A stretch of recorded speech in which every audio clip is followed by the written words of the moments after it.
हरे कृष्णा। अपने लास्ट जो मेरे एपिसोड्स उसमें मैंने आपको बताया था कि भगवान श्री कृष्ण का विवाह रुक्मिणी जी से कैसे हुआ था, और रुक्मिणी जी के जो भाई था रुक्मी, वो भगवान कृष्ण से विवाह नहीं होने देना चाहता था। इसलिए जो उसके साथी थे, जो जरासंध था और शिशुपाल थे, वो सब भगवान पर किस प्रकार भगवान से युद्ध करते हैं। भगवान उन सबको हराकर रुक्मिणी जी को हर के अपने साथ ले जाते हैं। उसके बाद फिर जो रुक्मिणी और भगवान श्री कृष्ण के जो पुत्र होते हैं प्रद्युम्न होते हैं। प्रद्युम्न जो थे वो पिछले जन्म के अंदर कामदेव थे। उनकी पत्नी इस जन्म में मायावती हैं, जो पिछले जन्म में उनकी पत्नी रति थी। ये बताया था मैंने आपको। उसके बाद फिर भगवान श्री कृष्ण का किस प्रकार से सत्यभामा और जामवंती से विवाह हुआ था, ये मैंने आपको अपने लास्ट एपिसोड में बताया। क्योंकि अभी भगवान के जो विवाह हैं, और कितने विवाह हुए थे, किन किन से विवाह हुए थे, अभी मेरा वही वाला एपिसोड चल रहा है। इसलिए अभी तक जो मैंने आपको बताया है, मैंने आपको रुक्मिणी जी से विवाह बताया है, और सत्यभामा से बताया है, और जामवंती से बताया है। भगवान श्री कृष्ण के 3 विवाह मैं आपको बता चुकी हूँ। तो अब बाकी जो विवाह हैं, आज मैं आपको उनके बारे में बता रही हूँ। उन सबको जिससे आप उसको अच्छे से याद रख सकें, मैंने उसको यहाँ पर बोर्ड पर लिखा है, जिससे आपको मैं समझा सकूँ कि किस किस से विवाह भगवान का हुआ था। ये भगवान श्री कृष्ण का विवाह मैंने यहाँ बताया है। जैसे पहला विवाह जो भगवान श्री कृष्ण का हुआ था, वो रुक्मिणी के साथ हुआ था। रुक्मिणी कौन थी? वो विदर्भ देश के राजा भीष्मक की पुत्री थी। उसके बाद भगवान श्री कृष्ण और रुक्मिणी के जो पुत्र हुए थे, वो प्रद्युम्न हुए थे। प्रद्युम्न का विवाह मायावती से हुआ था, जो मैंने अभी आपको बताया, जो पिछले पूर्व जन्म में रति थी, और प्रद्युम्न पूर्व जन्म में कामदेव थे। प्रद्युम्न का एक विवाह रुक्मवती से भी हुआ था, जो कि रुक्मी की पुत्री थी। और यहाँ पर एक चीज़ मैंने अभी आपको वैसे बता दिया है, मैं दोबारा से बता देती हूँ। जो मायावती जो थी, ये शंबरासुर जो थे, शंबरासुर जो राक्षस था, वो प्रद्युम्न को, जब वो प्रद्युम्न पैदा हुए थे तभी उनको उठाकर ले गया था, और उसने उनको समुद्र में फेंक दिया था। तो शंबरासुर की जो दासी जो थी, वो ही मायावती थी। बाद में इनके पास फिर वो जो प्रद्युम्न थे, वो इनके पास आते हैं, और ये उनको ही पाल पोस का बड़ा करती हैं। और बाद में फिर प्रद्युम्न का विवाह इन्हीं से ही होता है, क्योंकि ये बताते हैं प्रद्युम्न को कि आप पूर्व जन्म में मेरे पति ही थे। यहाँ तक ये हो गया। उसके बाद मैं, क्योंकि अभी आपको भगवान श्री कृष्ण और रुक्मिणी का ही बता रही हूँ, तो प्रद्युम्न तक बताया, तो इसके पीछे मैं आपको ये और बता दूँ कि प्रद्युम्न का जो आगे विवाह हुआ था, जो रुक्मवती से हुआ था, उनके भी पुत्र हुए थे अनिरुद्ध। हम सब ने अनिरुद्ध का भी नाम काफ़ी अच्छे से सुना हुआ है। तो कृष्ण भगवान के पुत्र प्रद्युम्न, प्रद्युम्न के पुत्र अनिरुद्ध। अनिरुद्ध की भी 2 पत्नियां थी। एक थी रोचना, ये रुक्मी की पौत्री थी, और एक अनिरुद्ध की पत्नी थी उषा। तो इसकी जो स्टोरी है, ये मैं आपको, उषा के साथ एक लंबी कहानी है थोड़ी, ये आपको बाद में बताऊंगी, बट अभी मैं आपको यहाँ पर इतना बता के छोड़ रही हूँ। उसके बाद श्री कृष्ण की फर्स्ट वाइफ रुक्मिणी के बाद श्री कृष्ण की विवाह हुआ था जामवती थे। जामवती जो थी, जामवान की पुत्री थी। और श्री कृष्ण का फिर तीसरी बार विवाह हुआ सत्यभामा से। सत्यभामा सत्यजित की पुत्री थी। ये भी मैं आपको अपने लास्ट एपिसोड में बता चुकी हूँ कि सत्यजित जो थे, ये सूर्य देवता के बहुत बड़े उपासक थे, और सत्यजित को सूर्य देवता ने एक संयमंतक मणि दिया था। तो उसी मणि की ही जो कहानी है, उसके अंदर भगवान श्री कृष्ण को जामवती और सत्यभामा से विवाह करना होता है। उसके बाद फिर श्री कृष्ण का चौथी बार विवाह हुआ कालिंदी से। कालिंदी जो थी सूर्यदेव की पुत्री थी। 5वां विवाह श्री कृष्ण का मित्रविंदा से हुआ। मित्रविंदा जो थी राजाधिदेवी और जयसंध की पुत्री थी। 6ठी बार श्री कृष्ण का विवाह सत्या से हुआ था। सत्या जो थे वो कौशल देश के राजा नग्नजित की पुत्री थी। फिर उसके बाद श्री कृष्ण का विवाह भद्रा से हुआ। भद्रा श्रुतकीर्ति और धृष्टकेतु की पुत्री थी। फिर 8वां विवाह श्री कृष्ण का लक्ष्मणा से हुआ। लक्ष्मणा कौन थी? मद्र देश के राजा की पुत्री थी। इस प्रकार भगवान श्री कृष्ण की जो ये 8 जो थी, ये 8 विवाह इस प्रकार से हुए थे भगवान के। उसके बाद भगवान श्री कृष्ण के सबके साथ 10-10 पुत्र हुए थे। साथ में पृथ्वी के पुत्र भौमासुर जो है, उसका नाम नरकासुर भी था। उसने जिन राजाओं को युद्ध में जीतकर उनकी रोहिणी आदि कन्याओं को बंदी बना लिया था, भगवान श्री कृष्ण ने भौमासुर को मारकर उन सबको छुड़वाया, और उन सब के मन की यह बात जानकर कि सभी भगवान को अपना पति रूप में वरण करना चाहती हैं, उन सब से भगवान ने विवाह किया था। तो इस प्रकार भगवान श्री कृष्ण की 16,108 पत्नियां थी, जिनमें से 8 जो थी वो पटरानियाँ थी। वो 8 पटरानियाँ जो मैंने आपको यहाँ पर नाम बताए हैं, ये मेन उनकी वाइफ्स थी। उसके बाद जो उन्होंने 16,000 उनसे शादी करी थी, विवाह करा था, वो अलग थी, 16,100 अलग थी, और 8 ये थी। तो टोटल बन गया 16,108 भगवान की रानियाँ थी। अब मैं आपको जो यही जो मैंने आपको बताया है, इसको मैं आपको थोड़ा सा स्टोरी के साथ सुना देती हूँ कि इन सब के साथ विवाह किस प्रकार से भगवान श्री कृष्ण का हुआ था। फर्स्ट 3 जो थे मैंने आपको बता चुकी हूँ, उसके बाद मैं आपको अब बता रही हूँ। श्री सुखदेव जी कहते हैं, परीक्षित, अब पांडवों को पता चल गया था कि वे लाक्षागृह में जले नहीं हैं। एक बार श्री कृष्ण उनसे मिलने के लिए इंद्रप्रस्थ पधारे। उनके साथ सात्यकी आदि बहुत से यदुवंशी भी थे। सभी पांडव व माता कुंती श्री कृष्ण से मिलकर बहुत प्रसन्न हुए व उनका आदर सत्कार किया और कुछ दिन वहीं रुकने की प्रार्थना की। तब भगवान श्री कृष्ण बरसात के 4 महीने सुखपूर्वक वहीं रहे। एक बार अर्जुन भगवान श्री कृष्ण के साथ वन में शिकार करने गए। वहाँ यमुना जी के तट पर उन्होंने एक सुंदर कन्या को देखा। वह सूर्य देव की पुत्री कालिंदी थी, जो मैंने अभी आपको यहाँ पर बताया था। कालिंदी से उनका विवाह, चौथी जो उनकी पत्नी थी कालिंदी थी। तो अब मैं आपको उसके बारे में बता रही हूँ। कालिंदी भगवान श्री कृष्ण को पति रूप में पाने के लिए वहाँ कठोर तपस्या कर रही थी। श्री कृष्ण के दर्शन कर वह तृप्त हो गईं।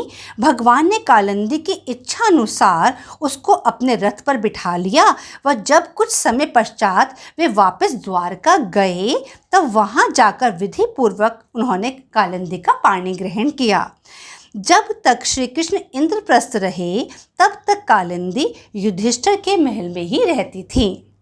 इधर इंद्रप्रस्थ में पांडवों की प्रार्थना पर भगवान श्री कृष्ण ने पांडवों के रहने के लिए विश्वकर्मा जी से एक अद्भुत भवन बनवाया। भगवान पांडवों को आनंद देने के लिए कुछ समय उनके साथ वहीं रहे। इसके बीच अग्निदेव को खांडव वन दिलवाने के लिए श्री कृष्ण अर्जुन के सारथी भी बने। इससे अग्निदेव ने प्रसन्न होकर अर्जुन को गांडीव धनुष, 4 श्वेत घोड़े, 1 रथ, 1 अटूट बाणों वाला तरकस और एक ऐसा कवच दिया जिसे कोई अस्त्र शस्त्रधारी भेद न सके। पांडव दाह के समय अर्जुन ने मय दानव को जलने से बचा लिया था, इसलिए उसने अर्जुन के लिए एक अद्भुत सभा बनवाई थी। उसी सभा में दुर्योधन को जल में स्थल और स्थल में जल का भ्रम हो गया था। अवंती मतलब उज्जैन देश के राजा थे विंद और अनुविंद। वे दुर्योधन के अनुयायी थे। उनकी बहन मित्रविंदा ने स्वयंवर में भगवान श्री कृष्ण को ही अपना पति बनाना चाहा था, परंतु विंद और अनुविंद ने अपनी बहन को रोक दिया। इसलिए भगवान श्री कृष्ण राजाओं से भरी सभा में उसे बलपूर्वक हर के ले गए थे। परीक्षित, कौशल देश के राजा का नाम नग्नजित था। वे अत्यंत धार्मिक थे। उनके कन्या का नाम था सत्या। नग्नजित की पुत्री होने के कारण वह नग्नजिती भी कहलाती है। राजा ने प्रतिज्ञा की थी कि 7 बैलों पर विजय प्राप्त करने वाला ही उनकी कन्या से विवाह करेगा। जब भगवान श्री कृष्ण ने यह समाचार सुना, तब वे बहुत बड़ी सेना लेकर कौशलपुर मतलब अयोध्या पहुँचे। वहाँ नग्नजित ने उनका बड़ा सम्मान किया। जब सत्या ने देखा कि स्वयं भगवान श्री कृष्ण आए हैं, तो उसने मन ही मन भगवान को अपना पति वर लिया। भगवान सबके मन की इच्छा को जानते हैं। यह जान कि सत्या उनसे विवाह करना चाहती है, उन्होंने नग्नजित से सत्या का हाथ मांगा। तब नग्नजित ने उनसे कहा कि यदि वे बलवान 7 बैलों को नथ दें, तो वह सत्या का विवाह उनसे कर देंगे। तब भगवान श्री कृष्ण ने अपने 7 रूप बनाकर खेल ही खेल में उन 7 बैलों को नथ डाला। तो अब भगवान उन्हें रस्सी के साथ बांधकर इस प्रकार खींचने लगे, जैसे खेलते समय नन्हा सा बालक काट के बैलों को खींचता है। तब राजा नग्नजित ने प्रसन्न होकर श्री कृष्ण के साथ अपनी कन्या ब्याह दी। राजा नग्नजित ने 10,000 गौएं और 30,000 दासियां, जो सुंदर वस्त्र और गले में स्वर्णहार पहने हुए थी, दहेज में दी। जब बाकी राजाओं ने जो बैलों को नथने में असमर्थ हो गए थे यह सुना कि श्री कृष्ण सत्या को ब्याहे लिए जा रही हैं, तब उन्होंने रास्ते में उन पर आक्रमण कर दिया, परंतु अर्जुन ने अपने गांडीव धनुष से सबको मारपीट कर भगा दिया। तब भगवान श्री कृष्ण ने सत्या के साथ द्वारका में प्रवेश किया। इसी प्रकार से श्रुतकीर्ति का विवाह धृष्टकेतु से हुआ था और उनकी कन्या का नाम था भद्रा। उनके भाई संतर्दन आदि थे, जिन्होंने स्वयं ही भद्रा को श्री कृष्ण को दे दिया था और भगवान ने उसका पाणी ग्रहण किया था। मद्र देश के राजा की कन्या का नाम था लक्ष्मणा। भगवान श्री कृष्ण स्वयंवर में उसे हर लिया था। इसी कारण श्री कृष्ण को 16,100 और रानियाँ थी, जिनका भगवान श्री कृष्ण ने भौमासुर को मारकर बंदी गृह से छुड़वाया था, जो मैंने अभी आपको बताया भी है। अब मैं आपको थोड़ा सा भौमासुर का बता रही हूँ कि उसने किस प्रकार से उन्होंने राजाओं के जो कन्याएं थी उनको उसने बंदी बना रखा था, भगवान ने किस प्रकार से उनको छुड़वाया था। भौमासुर, जिसका नाम नरकासुर भी था, वो पृथ्वी का पुत्र था। उसने वरुण का छत्र, माता अदिति के कुंडल और मेरु पर्वत पर स्थित देवताओं का मणि पर्वत नामक स्थान छीन लिया था। तब इंद्र श्री कृष्ण के पास द्वारका आए और उनसे मदद मांगी। तब भगवान अपनी प्रिय पत्नी सत्यभामा, जो सत्यजित की पुत्री थी, जो मैंने आपको बताया था, सत्यभामा के साथ गरुड़ पर सवार होकर भौमासुर की राजधानी प्रागज्योतिषपुर गए। प्रागज्योतिषपुर में प्रवेश करना अत्यंत कठिन था। पहले तो उसके चारों ओर पहाड़ों की किलेबंदी थी, उसके बाद शस्त्रों का घेरा लगा हुआ था, फिर जल से भरी खाई थी, उसके बाद आग या बिजली की चार दीवारी थी और उसके भीतर गैस बंद करके रखी गई थी। मतलब इस प्रकार से जो भौमासुर का जो जहाँ वो रहता था उस तक पहुँचने के लिए इतनी सारी ऑब्स्ट्रक्शंस बीच में थी। इसके भी भीतर मूर दैत्य के ने नगर के चारों ओर 10,000 सुदृढ़ जाल बिछा रखे थे। भगवान श्री कृष्ण ने अपनी गदा की चोट से पहाड़ों को तोड़ दिया और शस्त्रों के मोर्चे बंदी को बाणों से छिन्न भिन्न कर दिया। चक्र के द्वारा अग्नि, जल और वायु की चार दीवारी को तहस नहस कर दिया और मूर दैत्य के फंदों को तलवार से काटकर अलग कर दिया। वे जो बड़े बड़े यंत्र वहां लगे हुए थे उनको तथा वीर पुरुषों के हृदय को अपने शंखनाद से भेद दिया और नगर के परकोटों को गदा से ध्वंस कर दिया। मूर दैत्य के 5 सिर थे। वह क्रोधपूर्वक अपना त्रिशूल लेकर भगवान की ओर भागा। भगवान ने 2 बाण चलाकर उसका त्रिशूल गिरा दिया। फिर उसने भगवान पर गदा चलाई तो भगवान ने उसे भी चूर चूर कर दिया और खेल खेल में ही चक्र से उसके 5 सिर काट डाले। फिर मूर दैत्य के 7 पुत्र भगवान से युद्ध करने के लिए आगे आए, तब भगवान ने उन्हें भी मार डाला। जब पृथ्वी के पुत्र भौमासुर ने देखा कि भगवान के चक्र और गदा से हमारी सारी सेना मारी गई, तब वह बहुत क्रुद्ध होकर हाथियों की सेना लेकर निकल पड़ा। उसने भगवान पर शतधनी नाम की एक शक्ति चलाई, परंतु भगवान ने उसे भी काट डाला। फिर भगवान ने अपने चक्र से भौमासुर का सिर काट डाला। अब पृथ्वी भगवान के पास आई और उसने भगवान से तरह से स्तुति की, जिससे भगवान प्रसन्न हो गए। पृथ्वी ने भगवान के गले में वनमाला पहनाई और अदिति माता के कुंडल, वरुण का छत्र और देवताओं की महामणि उन्हें लौटा दी, जो भौमासुर ने उनसे हर ली थी। पृथ्वी ने भगवान से प्रार्थना की कि भौमासुर का पुत्र भगदत्त अत्यंत भयभीत हो रहा है, इसलिए आप उसे अभय दान दीजिए और उसे अपनी शरण में ले लीजिए। तब भगवान ने प्रसन्न होकर ऐसा ही किया। उसके बाद भगवान श्री कृष्ण ने भौमासुर के संपत्तियों से संपन्न महल में प्रवेश किया। वहाँ उन्होंने देखा कि भौमासुर ने बलपूर्वक राजाओं के 16,100 राजकुमारियाँ छीनकर अपने यहाँ बंदी उनको बना रखा है। जब उन राजकुमारियों ने भगवान को देखा तो वह उन्हें देखकर मोहित हो गई और उन्हें मन ही मन अपना पति वरण कर लिया और इस प्रकार प्रेम भाव से अपना हृदय भगवान के प्रति न्यौछावर कर दिया। तब भगवान श्री कृष्ण ने उन्हें द्वारका भेज दिया और उनके साथ बहुत खजाने व संपत्ति भी भेजी। इसके बाद भगवान श्री कृष्ण अमरावती में स्थित देवराज इंद्र के महल में गए। वहां इंद्र ने अपनी पत्नी इंद्राणी के साथ मिलकर सत्यभामा जी व भगवान श्री कृष्ण की पूजा की। तब भगवान ने इंद्र को अदिति के कुंडल लौटा दिए। वहां से लौटते हुए सत्यभामा जी के कहने पर भगवान ने कल्प वृक्ष उखाड़कर गरुड़ पर रख लिया। तब सभी देवताओं ने व इंद्र ने उन्हें रोका, परंतु भगवान ने उन्हें जीतकर वह कल्प वृक्ष द्वारका में सत्यभामा जी के महल के बगीचे में लगा दिया। मतलब द्वारका में जो सत्यभामा जी का जो महल था, स्वर्ग से कल्प वृक्ष लाकर भगवान ने उस महल में लगा दिया। उसके बाद भगवान श्री कृष्ण ने एक ही मुहूर्त में अलग अलग भवनों में अलग अलग रूप धारण करके एक ही साथ सब राजकुमारियों का विधि पूर्वक पाणी ग्रहण किया। अब यहाँ ध्यान देने वाली बात है, आप ध्यान से सुनिएगा। सर्वशक्तिमान भगवान के लिए इसमें आश्चर्य की कौन सी बात है? भगवान श्री कृष्ण अपने आत्मानंद में मग्न रहते हुए लक्ष्मी जी के अंश स्वरूपा उन पत्नियों के साथ ठीक वैसे ही विहार करते थे जैसे कोई साधारण मनुष्य घर गृहस्थी में रहकर गृहस्थ धर्म के अनुसार आचरण करता है।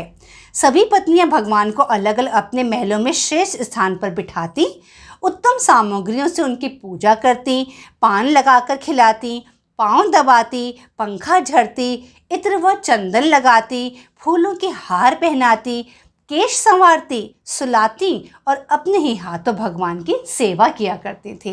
तो इस प्रकार से भगवान के जितने भी विवाह हैं इस प्रकार से हुए थे। इसमें एक जो बात है वो मैं आपको ये बताना चाहती हूँ कि हमेशा से मैंने पहले भी बताया कि जब भगवान ने रास लीला करी थी गोपियों के साथ, मैंने तब भी इस बात को उठाया था और बताया था कि हमारे मन में हमेशा भगवान के विवाहों को लेकर या फिर उनके रास लीला को लेकर हमेशा एक प्रश्न उठ जाता है कि वो तो भगवान थे, तो भगवान ने इतनी स्त्रियों के साथ शादी क्यों करी, इतनी गोपियों के साथ रास क्यों रचाया। तो मैं हमेशा यही कहूँगी क्योंकि भागवत में हर जगह इस बात पर बहुत जोर दिया गया है कि भगवान तो भगवान हैं। भगवान को जिस भी रूप में जिसने चाहा भगवान उसी रूप में उसको प्राप्त हुए थे। तो इसलिए अब हमको अपने मन में ये वाला भाव को हमेशा आते हुए जैसे ये आए तो इसको निकाल देना चाहिए। तो उम्मीद करती हूँ कि आज आपको ये भगवान के जितने भी विवाह हुए थे ये सब आपको समझ आया होगा।